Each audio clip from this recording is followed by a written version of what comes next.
अस्सलाम वालेकुम नाज़रीन, मेरा नाम अली हैदर है। आपका शुक्रगुजार हूँ कि आपने मेरी वीडियो देखने के लिए वक्त निकाला। नाज़रीन, कुछ अहम सवाल हैं जिनका जवाब आप लोग तलाश कर रहे हैं। मैं इंशाल्लाह आज की वीडियो में उन सवालात का जवाब आपके सामने रख दूंगा। दोस्तों, पहला सवाल यह है कि एग्जैक्टली इमरान खान साहब नवाज शरीफ के साथ करने क्या जा रहे हैं। आपको पता है उन्होंने अपनी कल की तकरीर में क्या कहा। उन्होंने कहा, ऐसे हाथ फेर के कहा, तुम वापस आओ नवाज शरीफ, मैं तुम्हें देख लूंगा। तो इमरान खान साहब ने इरादा क्या कर लिया है। उन्होंने कहा ना, आपने सुना भी, कि मैं अपने ज़ेरे असर, नैब अदलिया तो आज़ाद है ना, अपने ज़ेरे असर वो तमाम एजेंसीज, इन्वेस्टिगेटिव एजेंसीज, उसको मैं नवाज शरीफ के पीछे लगा दूंगा।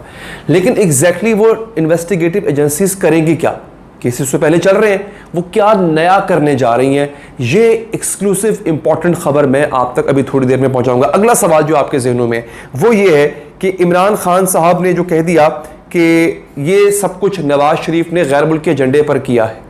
इमरान खान साहब ने क्यों कहा है? Right after Nawaz Sharif speech, Bajwa साहब की तरफ से इमरान खान यानी प्राइम मिनिस्टर साहब को क्या पैगाम दिया गया, ये बड़ी इंपॉर्टेंट डेवलपमेंट है।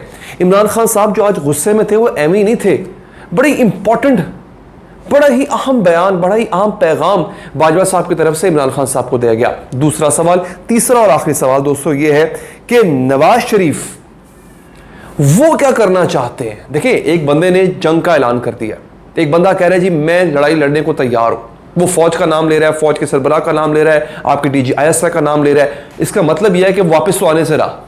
जब तक ये दो लोग हैं यहां पे, बल्कि ये तीन लोग हैं इनफैक्ट, इमरान खान, जनरल बाजवा और जनरल फैज, नवाज शरीफ वापस नहीं आते, क्योंकि हमने फटा मोल ले लिया ना सीधा सीधा। अब नवाज शरीफ एग्जैक्टली करने क्या जा रहा है। तो दोस्तों, पहले सवाल की तरफ आते हैं कि इमरान खान साहब ने क्या ठानी है, वो करना क्या चाहते हैं। तकरीर उनकी बहुत सख्त थी। उनके तकरीर के एक हिस्से पे मैं बात कर दूं, फिर इन सवालों का जवाब देता हूं, जहां पर उन्होंने मरियम नवाज साहिबा को नानी कहा। अच्छा, नानी होना कोई बुरी बात नहीं है, नानी होना कोई जुर्म नहीं होता, लेकिन जिस तरीके से इमरान खान साहब ने कहा, लोगों ने उस पर तनकीद की है। लोगों ने फिर यह भी कहा, देखें, जब आप किसी को तनकीद करेंगे तो फिर आप तनकीद के लिए तैयार रहें जवाब में। जब इमरान खान साहब ने थोड़े तज़हीक अमेज़ लहजे में मरियम साहिबा को नानी कहा, जैसे नानी होना कोई बुरी बात है, तो फिर ट्विटर पर, सोशल मीडिया पर लोगों ने मीम्स बनाना शुरू कर दी कि भाई देखो कौन आदमी है, खुद 68 ईयर्स के हैं, 68 साल के खुद हो चुके हैं, और किसी और को नानी कह के मजाक उड़ा रहे हैं उसका। और एक बंदे ने तो एक ऐसी बात लिख दी, मैं वो कर नहीं सकता, मुझे करनी चाहिए भी नहीं, क्योंकि वो भी उतनी गिरी हुई बात थी, मगर वो बात है तो सच कि आप किसी को नानी कह के मजाक उड़ा रहे हैं, जबकि खुद बुशरा बीबी भी तो नानी है ना, वो भी तो बाल बच्चों वाली हैं, उनके बच्चे बड़े हैं, जवान हैं, अगर किसी की शादी भी शायद मेरा ख्याल है हुई है, तो वो भी तो या नानी बन जाएंगी वो। तो ऐसे अगर आप किसी को कहेंगे तो आप देखें ना, आपके शीशे के घर है, आप खुद भी तो देखें कि कितना मुकद्दस रिश्ता है। बुशरा बीबी हमारे लिए सर आंखों पे, क्योंकि वो हमारी फर्स्ट लेडी है, हमारे प्राइम मिनिस्टर की वो वाइफ है, हमारे लिए काबिल इज्जत है। वैसे भी अच्छे घर की, बड़े घर की है, हमारे लिए काबिल इज्जत है। इसी तरह दूसरे की बेटी और दूसरे की बहू और दूसरे की घर की जो इज्जत है, उसका भी यूं ही ख्याल करना चाहिए। सरे बाजार आप उनकी सियासत पर बात करें, ऐसी बातें आपको नहीं करनी चाहिए। अब आते हैं अपने सवालों की तरफ। दोस्तों, इमरान खान साहब क्या करने जा रहे हैं? FI एक्टिव करेंगे, बाकी इदारे एक्टिव कर देंगे? नहीं, ये सिर्फ ये नहीं करेंगे दोस्तों। UK में नवाज शरीफ के खिलाफ केस चलेगा, यह है वो अहम खबर। किसका केस चलेगा? एक तो एक्स्ट्राडिशन का केस चलेगा, बाकायदा मुकदमा दायर किया जाएगा कि जी ये बंदा हमारा मुजरिम है, ये बंदा हमारी अदालतों से भागा हुआ है, नवाज शरीफ को वापस करो। और इसकी मिसालें पहले मौजूद हैं। मैं आजकल एक डॉक्यूमेंट्री देख रहा हूं नेटफ्लिक्स पर, बैड बॉयज बिलियनियर। वो इंडिया के जो वो अमीर तरीन लोग, आपको शायद याद होगा किंगफिशर का मालिक जो है विजय माल्या, वो कितना बड़ा आदमी था, उसने फ्रॉड किया वहां के बैंकों से, अरबों डॉलर्स का फ्रॉड किया, भाग गया लंदन।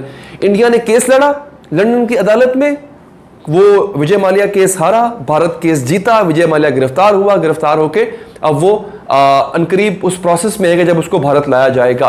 इसी तरह से इसी एग्जाम्पल को फॉलो करते हुए पाकिस्तान भी अनकरीब रॉयल कोर्ट ऑफ लंदन में केस दायर करेगा और बाकायदा तौर पे कोशिश की जाए कि नवाज शरीफ को वापस लाया जाए। क्योंकि इमरान खान साहब ने एक बड़ी अहम बात की अपनी तकरीर में, उन्होंने कहा कि मैं अब सारा जोर इस बात पर लगा दूंगा कि नवाज शरीफ को वापस लाया जाए। अब चूंकि हमारी कोई एक्स्ट्रेडिशन ट्रीटी यानी कैदियों का कोई मुआहदा हमारा ऐसा है नहीं UK के साथ, तो अदालती हुक्म वो सामने आएगा तो UK आपको आपका बंदा वापस करेगा। ठीक है जी, दूसरी बात की तरफ आते हैं। इमरान खान साहब को बाजवा साहब ने क्या पैगाम दिया? दोस्तों बात यह है कि आर्मी चीफ हो, DG ISI हो, ये वो लोग हैं जो सियासी बयानात नहीं दे सकते, जो सियासी इल्ज़ाम का सियासी जवाब नहीं दे सकते, सियासी तो छोड़े कोई भी जवाब नहीं दे सकते। तो जो पहली बात रात गए बाजवा साहब ने इमरान खान साहब तक पहुंचाई, उन्होंने कहा सर आप प्राइम मिनिस्टर हैं। अब आप ये सोच रहे होंगे कि ये तो टेलीफोन पे गुफ्तगू हुई तो इसको कहाँ से पता चल गई?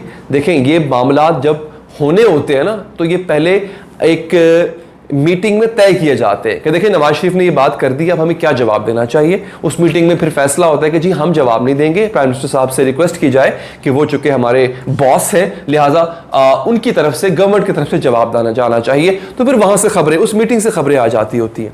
दोस्तों ये फैसला हुआ, ये तय हुआ कि बाजवा साहब प्राइम मिनिस्टर साहब से रिक्वेस्ट करेंगे कि जनाब आप काइंडली सर, मतलब प्लीज रेस्क्यू अस। आप इस वक्त चीफ एग्जीक्यूटिव हैं पूरे मुल्क के, आप बॉस हैं हर इदारे के, तो अगर इदारे पे इतना बड़ा इल्जाम लग रहा है और आपके साथ एसोसिएट करके उस इल्जाम को लगाया जा रहा है तो फिर आप ही हैं जिसने हमें रेस्क्यू करना है।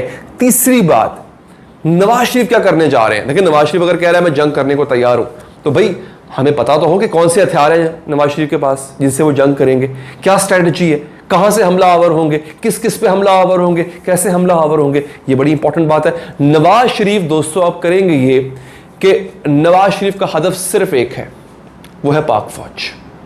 पाक फौज को हर फोरम पर इसी तरह से मुर्दे इल्जाम ठहराकर तनकीद का निशाना बनाया जाएगा। उसके लिए नवाज शरीफ अपने दोस्तों का इस्तेमाल तो करेंगे ही करेंगे, लेकिन अब आपको अनकरीब आप देख लीजिएगा नवाज शरीफ आपको इंटरनेशनल मीडिया पर नजर आएंगे। ये बड़ी इंपॉर्टेंट चीज है जो मैं आपको बता रहा हूं। आप सोचे ना, इंटरनेशनल मीडिया पर बैठ के मुल्क का साबिक वजीर आजम अगर ऐसी बातें करेगा भाई तो फिर बहुत मुश्किल है आपका FATF की लिस्ट से बाहर निकलना। फिर आर्मी चीफ साहब के लिए और आपकी पूरी फौज एज एन इंस्टीट्यूशन उसके लिए बड़ी मुश्किलात पैदा हो सकती हैं। आप एक चीज नोट करें, मुशर्रफ पर गद्दारी का मुकदमा चला, मुशर्रफ का आपको पता है वो इंटरनेशनल मीडिया पे बहुत आया करते थे, लेकिन आज तक उन्होंने जनरल कियानी के बारे में बात नहीं की। हालांकि जनरल कियानी की तरफ से मुशर्रफ साहब को धोखा दिया गया था, लेकिन उन्होंने कभी पाक फौज के बारे में बात नहीं की। लेकिन नवाज शरीफ साहब चूंकि जंग का ऐलान कर चुके हैं, और मैं आपको ये बता रहा हूं बड़ी जरूरी चीज कि अब वो इंटरनेशनल मीडिया पर इंटरव्यूज दिया करेंगे, वो BBC पर, CNN पे, वहां के जो बाकी टीवीज हैं उन पर वो इंटरव्यूज दिया करेंगे। और वहां पर जो इंटरव्यूज होंगे जिसमें फौज के खिलाफ बात की जाएगी वो बड़े खतरनाक साबित हो सकते हैं। वीडियो पसंद आई हो लाइक कीजिएगा, फीडबैक देने के लिए कमेंट कीजिएगा, चाहे तो सब्सक्राइब करके बेल का बटन प्रेस करें। अल्लाह ने के बाद।